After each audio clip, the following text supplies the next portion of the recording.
What's going on, everybody? I'm John J. II, and this is the Gin College Podcast. I'm here with my co-host, Cody Almasi. Cody, how are we doing today, man? Doing good, man. Pumped up. Friday, almost college football weekend. You know what time it is. Oh, yeah, we know what time it is, and we're getting into the thick of it now.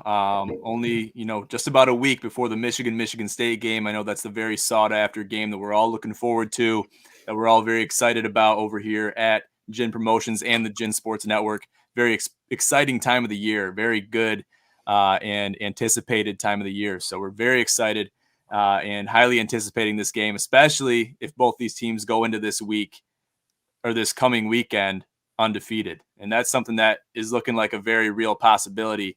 You guys just got to get through Northwestern, and then it'll be off to the races for Paul Bunyan. So really looking forward to that one. But first, let's get into a couple things that have happened over the last 24 hours. Let's talk about Coastal Carolina getting upsetted. Who beat them? The upset gods, man. The very own team that beat my Wolverines back in 2007. The Appalachian State Mountaineers getting Who else? upset again. Yep. Who else, man? Yep. It was in Appalachian State, sold out crowd, and they were ready. The Chanticleers, that's the Coastal Carolina's mascot, the Chanticleers, looking good in their unis last night. Got the blue pants, clean white jerseys for their away game. But they looked good jersey-wise, but not on the field-wise. They didn't look bad, but Appalachian State looked better.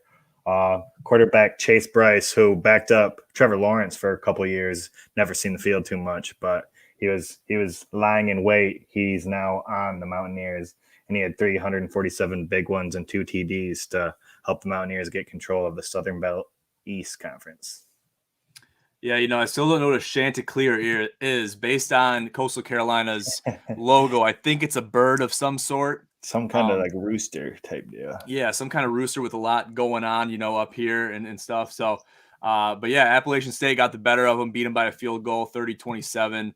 Everyone stormed the field, so we'll see if they get fined for that. Who got fined for that? Who was that? That was Mississippi State or Texas A&M. Yep, Texas A&M. Texas A&M against Alabama. So we'll see if fines come out. But I think you deserve to storm the field if you beat an undefeated team. You got a couple losses in your season so far. You're not ranked. Let the people celebrate, right? Right. Yeah, and those moments are just they overhead pictures of the crowd storming the field. You can't replicate that and that energy. And how could you ever put in things to stop it? And if you do, you're not going to have those kind of magic moments that we've been seeing this college football season. Yeah, exactly. So, Coastal Carolina fell short, obviously going under and undertaking their first loss of the season. That's not going to be good for them, especially like them. They don't have that very high stature rating across the polls like a team like Alabama, Georgia, where they're not going to really hold that, that point in their record. They're not going to hold on to that probably for long. They might get knocked out even by, from 14. I think them being ranked 14, being 6-0, it kind of speaks to that. Definitely, yeah. Especially, you see teams with 2 losses in the top 10. So, like I said, I think there's a lot of people that need their heads examined over there working the AP polls because it's a big issue. Their method is flawed as far as how they determine who gets the certain placeholder that they're given week after week. So we won't get into that right now. We're not going to talk about that right now. But who else got a big win last night? The Southern Methodist University Mustangs. That's going to be the SMU. They are they've always been a decent team, for coming out of the AAC. They're going to be Cincinnati's biggest threat for a loss the rest of the way down the road. They match up November 20th. But yeah, for now, the SMU Mustangs, who are ranked 21st, stay undefeated, move to 7-0. And yeah, Tanner Mordecai, he actually was the quarterback who backed up Spencer Rattler last year. He now throws it for the Mustangs, and he had 427 yards and 3 touchdowns last night. So he's looking good. Yeah, he's doing really good, and SMU, this team is, entire SMU. You look back at the Larry Brown days when he used to coach basketball there, and then he went on to to coach the Pistons. They won, obviously, the 2004 Pistons. You got Big Ben, Rip Hamilton, Tayshaun Prince, those guys. They've always been known as somewhat of a basketball school. Now they're kind of turning the tide a little bit and really turning up the heat as far as being a football school. And I always love to see when that happens. Kentucky is another great example of a comparison to that because, you look at them as a basketball school. Seeing them be successful in football it's a breath of fresh air. So I'm excited for these Mustangs, and I hope they do well going into the rest of the season. I think they got a good team, and they all have good heads on their shoulders to be able to take them as far as they want to go. Definitely. Good deal. All right, let's move into our featured games of the week. This is the upcoming games that will happen tomorrow. Saturday, big college game day. Obviously, the calm before the storm a little bit for the Big Ten, especially, in light of Michigan and Michigan State facing off for Paul Bunyan next weekend. This is a big weekend for Michigan to really showcase their skills and get the job done against Northwestern. So let's talk about this Northwestern-Michigan game. What do you got for me? Yeah, like you're just before I touch on the game, everybody's calling this game. There's no big games, no good games this weekend, kind of a down weekend in college football. And maybe there's not as many like top 25 matchups, but I think it's still just going to be jacked full of awesome games that are nail biters, going to have some upsets, and it's going to be another great Saturday. I think we'll see some teams that we normally don't get to see with it not being so heavily stacked with teams all at the top of the 25 there. But as far as Northwestern coming into Michigan, into Ann Arbor, Michigan's 23.5-point favorites. That's pretty hefty. We'll see what happens. I'm not really scared about us losing or anything like that, but I don't know if we cover 23.5 points against a Big Ten opponent. That's just not really what we're known for, at least not the last couple of years. Northwestern, you don't know what we're going to get against them. Last week, they only let up 220 total yards and 7 points. The week prior to a Nebraska team, they let up 657 yards and 56 points. So that's about as far to either side of the spectrum as you can get right there. But after a bye week, I'm just looking for my Wolverines to shake the rust off a little, keep protecting Cade McNamara, whoever's back there throwing the ball. They've only given up 2 sacks through 6 games, so that's huge. That's great. You like your quarterback not on the turf. It's always going to bode well for your offense. I think that's second best in the nation. And, yeah, we're just trying to not get caught looking ahead. Harbaugh said his guys are doing a good job focusing on the day-to-day and the team that's coming up next. Not Michigan State, not Penn State, and definitely not the Buckeyes at the end of the year. Yeah, and it's important to focus on the game at hand compared to what everyone's looking at and what all the fans are looking forward to, and that's the Michigan State game. Being able to focus on this and being able to build that into your players as a head coach like Harbaugh is, he has to be able to do that and instill that in them. We still have an assignment to complete before we get on to the final exam. So that's something that you got to focus on, and the more that they recognize that, and the more they get through this task, by handling the Northwestern Wildcats, the better off they'll be.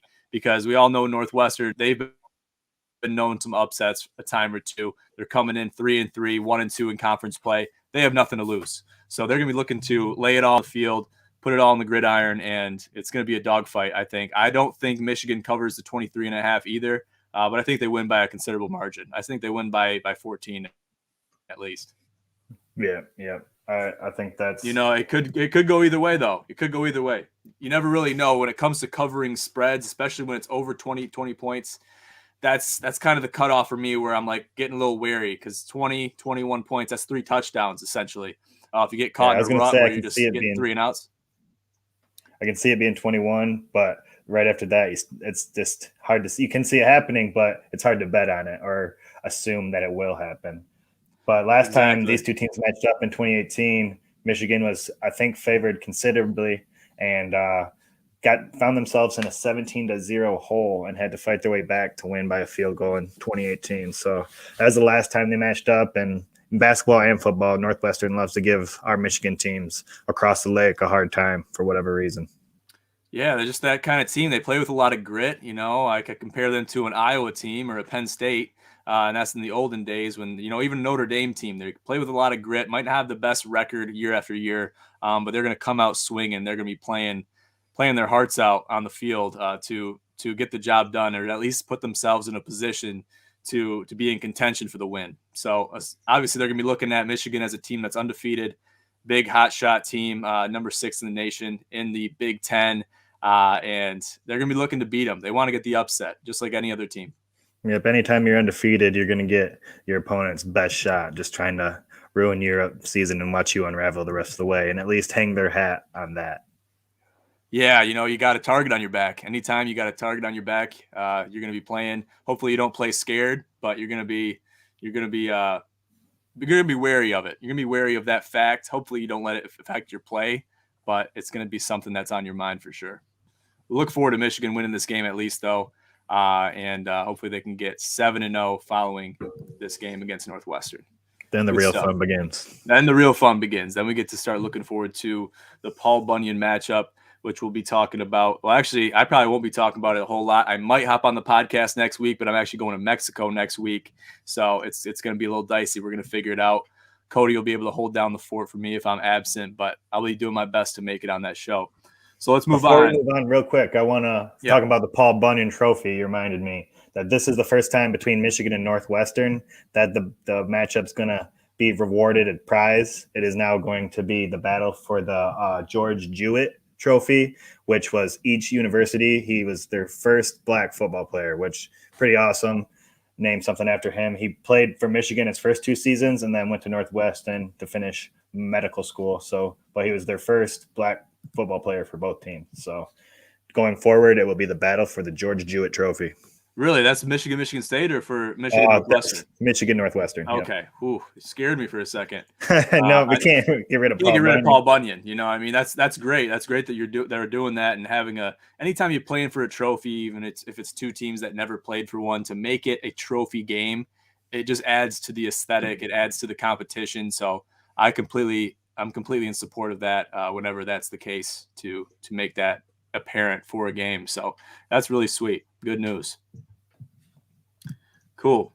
Let's move on. Let's talk about Oklahoma State and Iowa State. The Cowboys taking on the Cyclones. What do we got to look forward to in this game?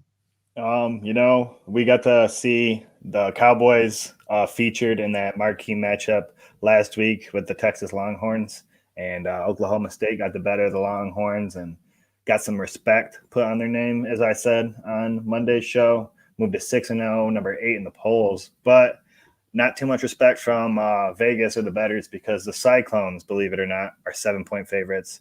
It is in Ames, Iowa, but Iowa State has already suffered a loss at home to the Hawkeyes earlier, and then they also lost to a Baylor team that Oklahoma State beat by 10. So I don't understand that. Maybe there's a little more research I need to do to figure out why the Cyclones are a touchdown favorite, but I wouldn't put anything past the Cowboys here. I think that you said it last week. You called that win against the Longhorns, and I wouldn't disrespect them again. I mean, Iowa State, they can keep the pocket clean. They run a clean offense, but Oklahoma State's defense is pretty good. They lead the Big 12 in sacks, and they showed us last week that they can take some punches from a high-flying offense and still find a way to win.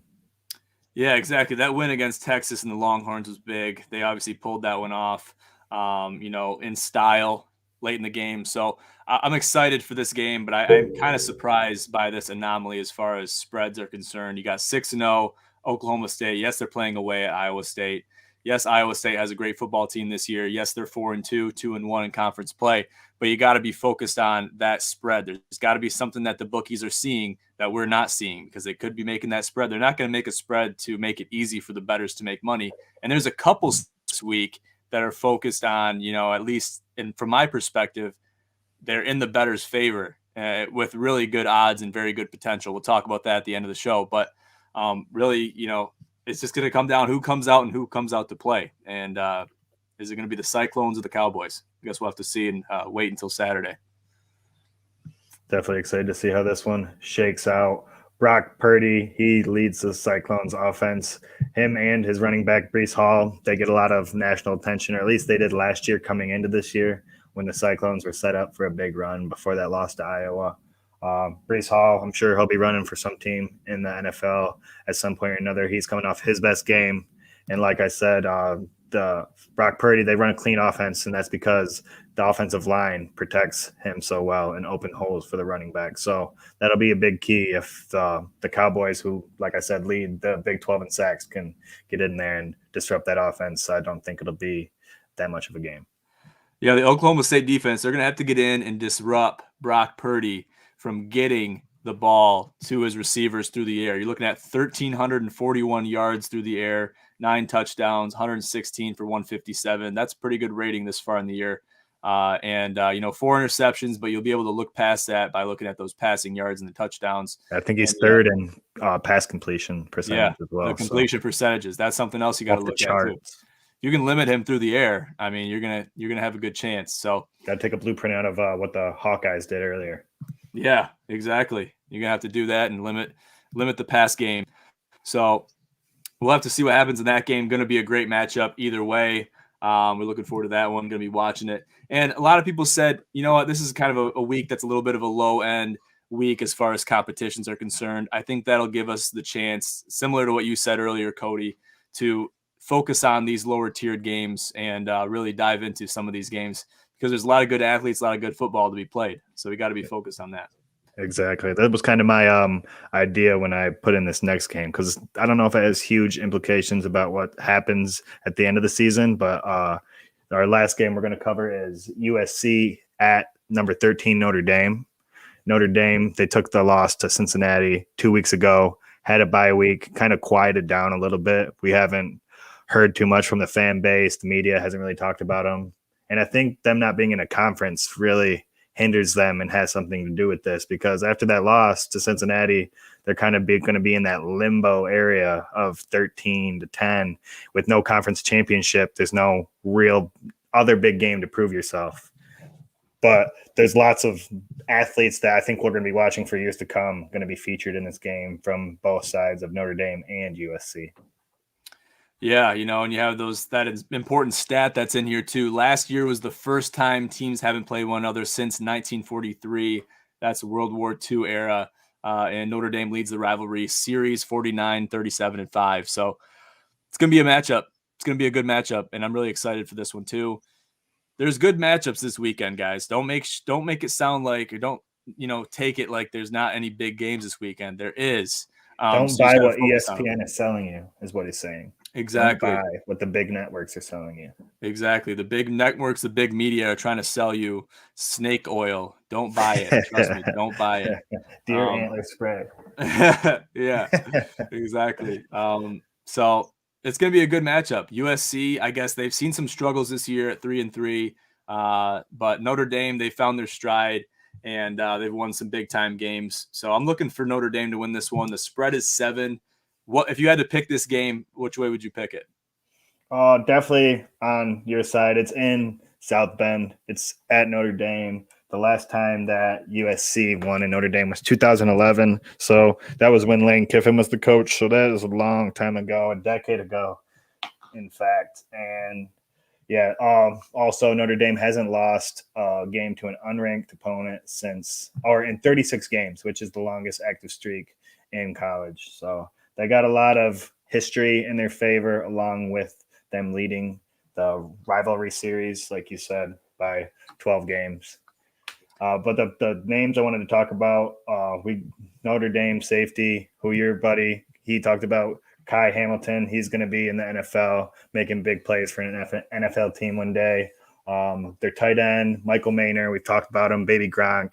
He's going to be on an NFL roster one day. And then USC star wide receiver Drake London. If you haven't heard about him yet, you will. He's going off, even though USC is having a shaky season. 862 yards, 5 TDs, and he just has that playmaking ability, that it factor that you look for in wide receivers. And we'll see him in somebody's jersey coming up on Sundays. Yeah, we'll be looking for all these guys as they are the future of the NFL. They're the future of the league. And they'll have to prove themselves going into the rest of this season, because that's going to be a big factor as far as determining their draft stock. So that's something a lot of these players are focused on, especially the juniors, the seniors, the ones that are reaching the final year or are in their final year of their college careers. They have to be focused on their draft stock, make sure they stay healthy, try not to get injured, don't make stupid decisions, and just play smart football. And a win here would go a long way for USC going forward. We already know, we talked about it earlier. Clay Helton fired earlier, so they have an interim head coach. But if you can get your first win in a decade in South Bend on an off year when you're 3-3, that'd be huge. And if you look at some of the early games Notre Dame played against Toledo or a poor, what we thought was a good FSU program, but now seems to be mediocre, they struggled with teams like that. So the door is open for a USC win. Definitely is. Definitely is. Can't count USC and the Trojans out ever, no matter what year it is. They're going to have the potential, and they're going to give themselves a fighting chance to win no matter who they're playing. Good stuff. Good stuff. Let's get into some other notable games. We obviously got Clemson against Pitt. Pittsburgh is favored -3.5 in that game. Oregon against UCLA. Oregon is favored -1. Didn't you say it was UCLA? Yeah, it's UCLA. UCLA is favored -1.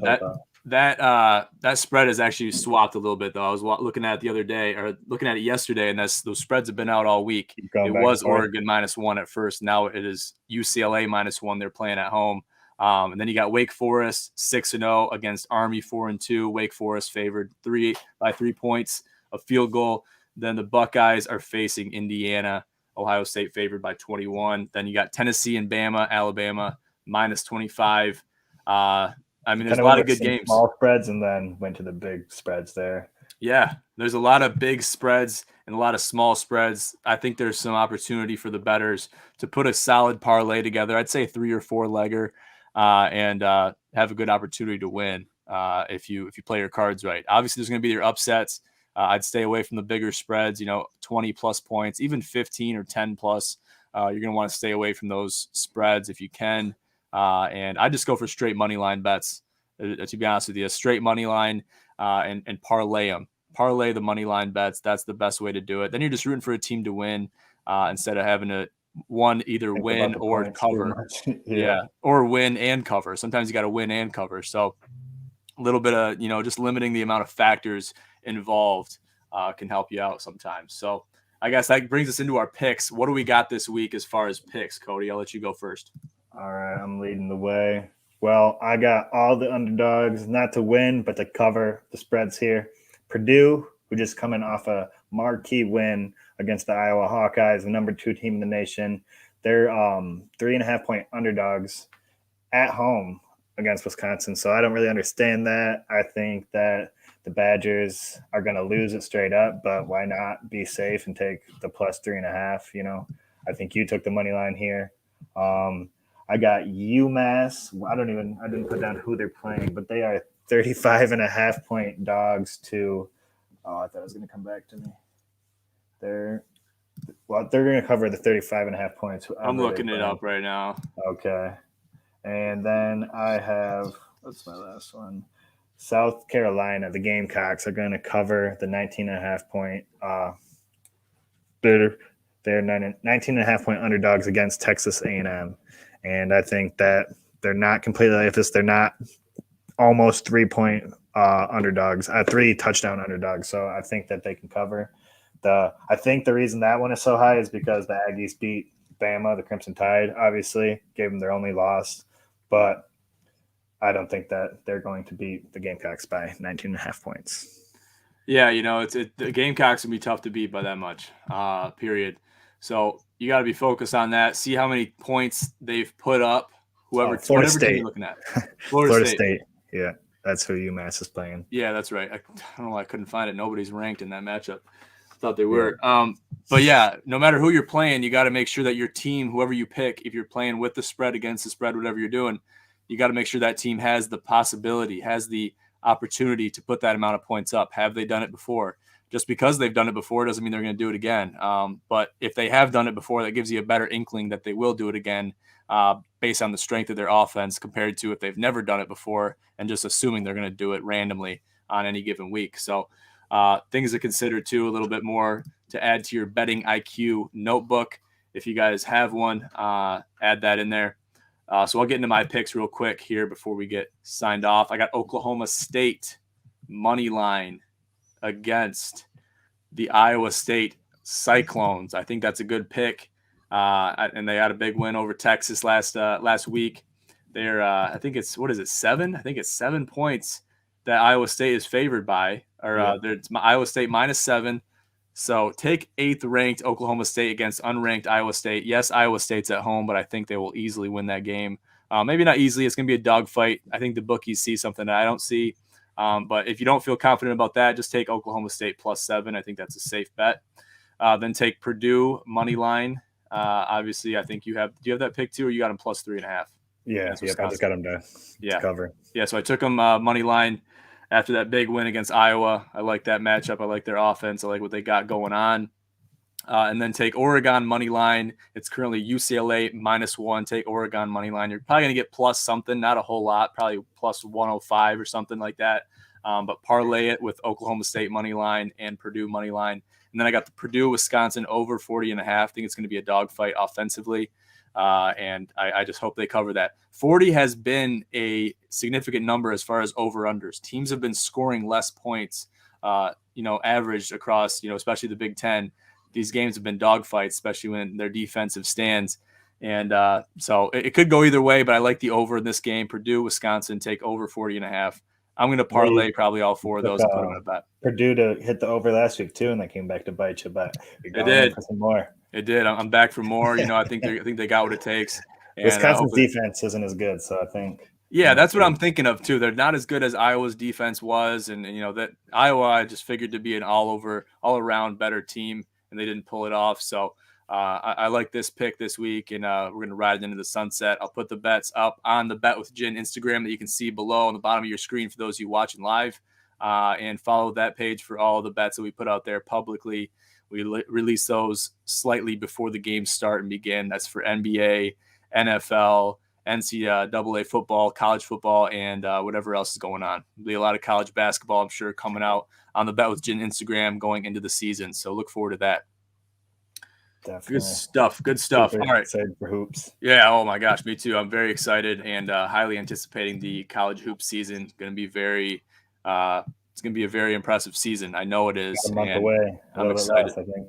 Yeah, a lot of recruits to talk about. There's a lot of teams that are looking good, and teams that were young last year that are still going to be good this year. So we'll have a lot to talk about as far as college hoops is concerned. But for now, Cody, do you got anything left for the people before we sign off today?